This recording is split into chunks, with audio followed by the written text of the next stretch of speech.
ce que sont devenues ces 110 propositions et quels sont les enjeux d'aujourd'hui derrière ces 110 propositions. Nous avons besoin d'une Allemagne au cœur de l'Europe, qui, j'allais dire, n'appauvrit pas, n'assèche pas ses partenaires, qui sont aussi d'ailleurs ses principaux clients. Et nous disons, ça fait longtemps que quelques-uns, au Parti socialiste, nous attendions cela. La possibilité pour l'Europe d'emprunter par des eurobonds pour financer les investissements du futur dans les énergies, dans les biotech, dans le numérique, bref, pour l'emploi, pour la croissance. On est à rebours du pseudo-pacte de compétitivité et l'hyper-Maastricht dont on parlait tout à l'heure. Ce qu'on appelle le CAC 40. C'est d'ailleurs un hasard avec les Britanniques. Et j'ai évoqué mes convictions, comme je le fais toujours avec patience, dire modestie. Et des gens m'ont dit, des grands patrons, m'ont dit de toute façon vous aurez 15 jours pour revenir. Les rivières ne pourra pas sortir de son lit. Vous rentrerez tout de suite à la maison.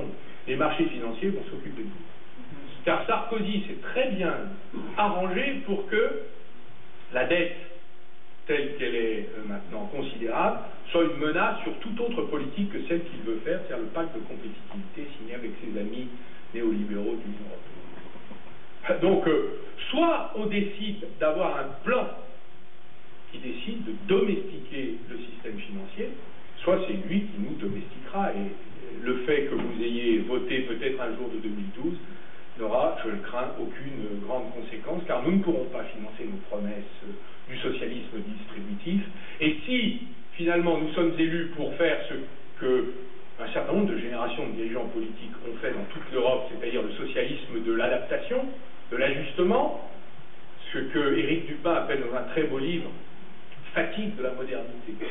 C'est-à-dire qu'à force de nous faire manger des réformes les unes après les autres, nous ne pouvons plus les digérer, et les Français, comme beaucoup de citoyens européens, même en Allemagne, qui est un pays beaucoup plus discipliné, comme on dit, devant les besoins de son patronat, avec un syndicalisme plus, j'allais dire, modéré, même les Allemands n'arrivent plus à suivre.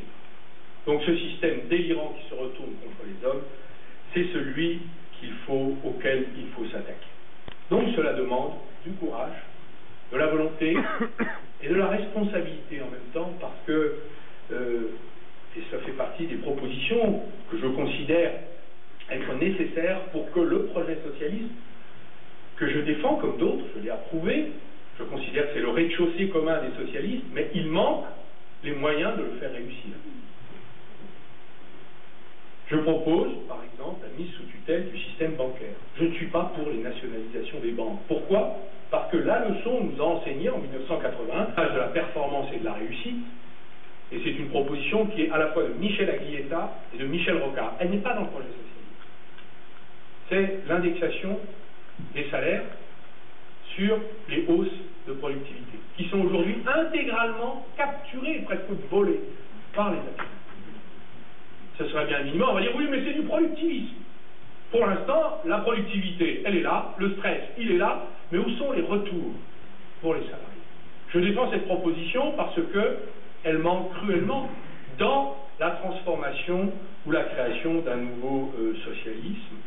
C'est une manière d'ailleurs de dire que nous voulons travailler et transformer le système économique, le système financier. Je pourrais parler longuement du système politique, chacun sait ici que je défends un projet de 6e République.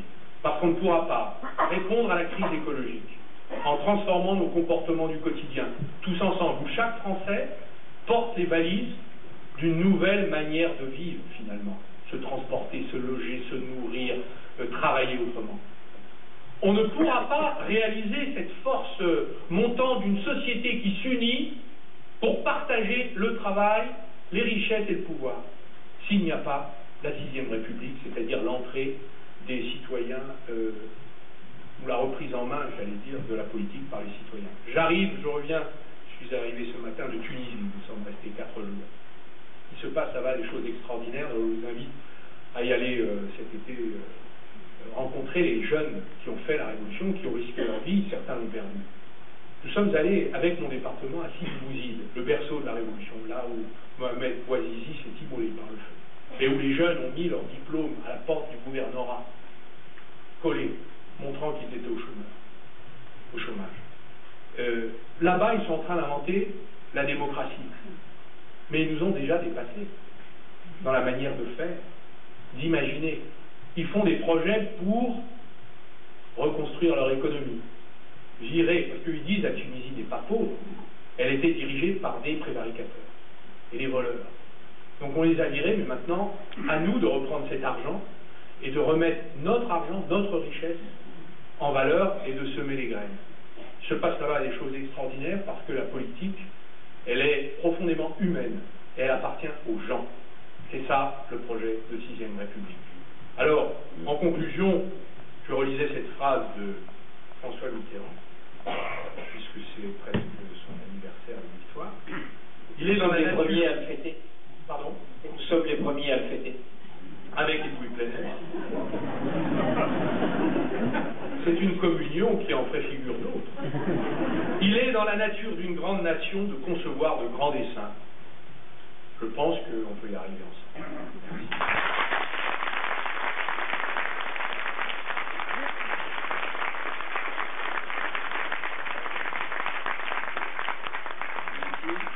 François Hollande a à la fois le privilège et la difficulté de répondre à tout cela, puisque le Parti socialiste, il a dirigé pendant 10 ans.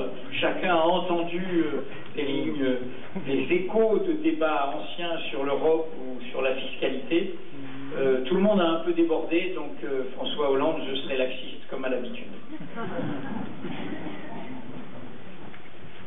Mesdames, Messieurs, chers amis, je serai bref.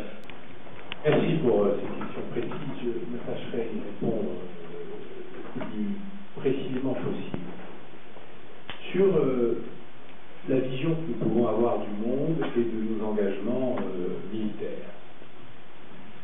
C'est vrai que le projet socialiste en 1981 évoquait le départ des troupes soviétiques de l'Afghanistan comme étant un des points de revendication, d'expression qu'un président français de gauche pourrait exprimer à la face du monde.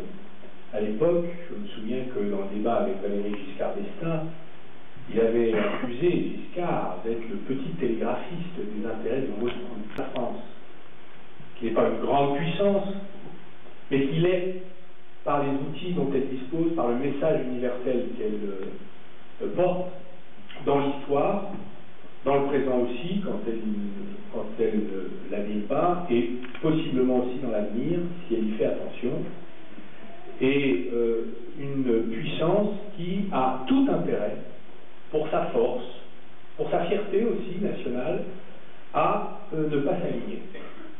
C'est pourquoi je défends l'idée que la guerre en Afghanistan, qui est une forme de guerre, il faut d'ailleurs écouter, ou je vous invite à lire ce qu'un certain nombre d'officiers supérieurs de notre armée, force armée, ont exprimé, se sont hasardés même, ont risqué d'exprimer publiquement sur cet engagement, car ils ont dit à quel point les Européens qui faisaient la guerre mouraient, mais que c'était une guerre qui ne servait absolument à rien et n'était pas la leur. Nous sommes dans cette affaire une nation supplétive depuis maintenant plus de 10 ans. Et je ne vois aucune raison que nous maintenions, sous une forme ou sous une autre, notre engagement en Afghanistan. Et pour ma part, je ne demanderai même pas l'autorisation à quiconque, même de nos partenaires européens. Les Néerlandais ne nous ont pas demandé l'autorisation. Ils font partie.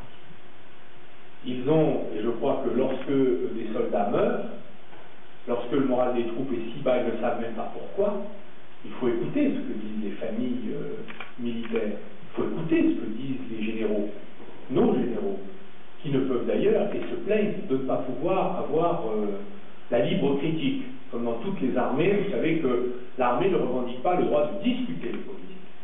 Mais ils revendiquent, ces officiers généraux revendiquent le droit d'avoir une libre pensée stratégique et de pouvoir la confronter au pouvoir politique. Les armées qui ont commis des impasses stratégiques et les nations qui se sont trompées sont celles qui ont interdit le débat sur les orientations stratégiques de leurs engagements militaires. Nous sommes exactement dans cette situation. Donc je défends l'idée que le retrait doit être sans condition, immédiat, et doit participer de la vision que nous devons, et que je défendrai, de la France. Nous pourrions d'ailleurs étendre l'analyse qu'il faut faire de ce qu'est le terrorisme et la manière dont on a imaginé qu'on pouvait faire la guerre à un concept. On fait la guerre à un État, on occupe un territoire, mais on ne fait pas la guerre à un terrorisme. On peut capturer des terroristes, comme les forces spéciales américaines l'ont fait. Était-il d'ailleurs nécessaire d'occuper le Pakistan pour capturer Ben Laden? La réponse est non. 10 ans en Afghanistan pour découvrir qu'il séjournait dans une maison paisible bourgeoise dans la banlieue d'Islamabad, au milieu de notables pakistanais.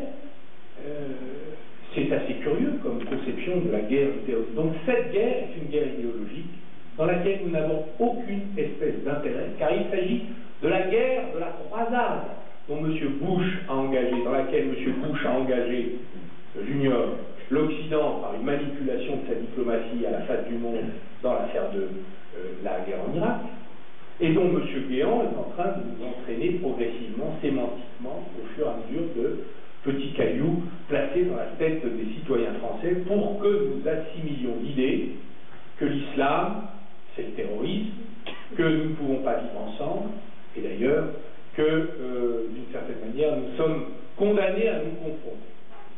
Voilà, c'est le choc des civilisations qui s'est transformé en guerre.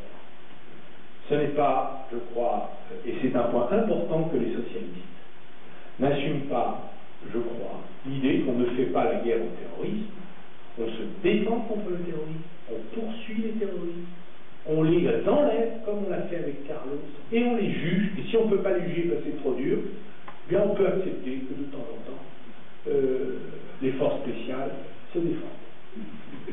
Je l'assure. Bravo. Je veux ajouter que, alors ça c'est pour, je pourrais être très divers, je ne vais pas le faire parce qu'il y a beaucoup de questions, et dans de domaines différents, sur la façon dont je crois sincèrement, et un jour je m'en expliquerai, j'espère d'ailleurs pouvoir le faire au débat du deuxième tour face à Nicolas Sarkozy, les conditions dans lesquelles la France a été engagée dans une confrontation, une escalade avec Al-Qaïda Maghreb islamique. Il y aurait beaucoup à dire sur ce sujet, et je pense que le moment viendra où il faudra exprimer ces choses. Peut-être est-ce prématuré. J'en ai assez dit sur la vision de l'engagement de la France dans les guerres des croisés, pour résumer. Sur l'affaire des Tunisiens, pour répondre à une des questions qui était posée. Je suis d'accord avec François Hollande qui dit que notre guerre en Libye, puisque c'est une guerre maintenant de l'OTAN, et a provoqué 270 000 réfugiés passés sur le territoire tunisien. Et nous, pour 20 000 Tunisiens qui fuient non pas la persécution, il n'y en a plus, mais la misère, à l'égard d'une révolution tunisienne qui a besoin de se consolider, nous avons deux chefs d'État au gouvernement qui mettent en scène de faux désaccords et qui se réconcilient sur le dos de ces malheureux. Traités d'ailleurs entre Vintimille et Menton comme des sacs de linge, alors que ce sont des êtres humains. Ma position d'abord sur l'immigration est la suivante. Je pense que l'immigration est un atout. C'est très difficile de porter ça aujourd'hui dans la France contemporaine. Je suis un élu de terrain où, dans les matchs de football du samedi après-midi, vous avez des gamins, quand ils viennent de Châlons, qu'ils ont des prénoms qui ne sont pas ceux du français moyen, s'affrontent sur le terrain racial. Maintenant, on en est là. Dans la vie quotidienne, j'allais dire, de la société française, qui est reflétée par ce que nous avons observé au sommet de la Fédération française de football. Donc il y a une société qui perd la tête. Si les socialistes ne sont pas au rendez-vous pour défendre des principes, plus personne ne les défendra et nous serons baillis. Donc pour ma part,